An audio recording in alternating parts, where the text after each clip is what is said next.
1954 पूरा देश हिंदी चीनी भाई भाई के नारों से गूंज रहा था। प्रधानमंत्री नेहरू ने चाइना के साथ पंचशील समझौते पर हस्ताक्षर किए थे। दुनिया को लग रहा था कि एशिया में एक नई शांति की शुरुआत हो रही है, पर बाबा साहब इस जश्न के पीछे छुपे खतरे को देख रहे थे। Welcome to episode 36 of understanding Baba Saheb. 1947 में भारत आजाद हुआ और 1949 में चाइना में कम्युनिस्ट पार्टी सत्ता में आई। सिर्फ एक साल के अंदर 1950 में चाइना ने तिब्बत पर कब्जा कर लिया, जिससे भारत के तिब्बत पर टेरिटोरियल राइट्स खत्म हो गए। 29 अप्रैल 1954 को भारत और चाइना के बीच 5 प्रिंसिपल्स ऑफ पीसफुल कोएग्जिस्टेंस यानी पंचशील एग्रीमेंट साइन हुआ और भारत ने तिब्बत को तिबेट रीजन ऑफ चाइना मान लिया।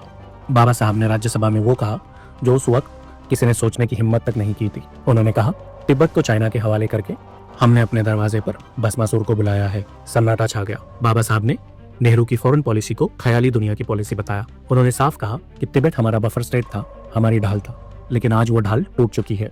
बाबा साहब ने वार्निंग दी कि कम्युनिस्ट चाइना के लिए किसी इंटरनेशनल मोरालिटी का कोई मतलब नहीं है, उनका मकसद सिर्फ विस्तारवाद है। आगे उन्होंने सवाल किया, क्या आपको लगता है कि ये कागजी समझौते देश को बचाएंगे? जब तक चाइना हमारी सरहद पर बैठा है, हम कभी सुरक्षित नहीं है।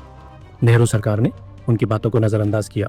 ठीक 8 साल बाद 1962 में वही हुआ जिसका बाबा साहब को डर था। चाइना ने भारतीय फौज पर हमला किया। तब देश को याद आया कि बाबा साहब ने सालों पहले हमें चेतावनी दी थी। बाबा साहब एक ऐसे जियोपॉलिटिकल विजनरी थे जिन्होंने भारत को सुरक्षा के नजरिए से देखा था।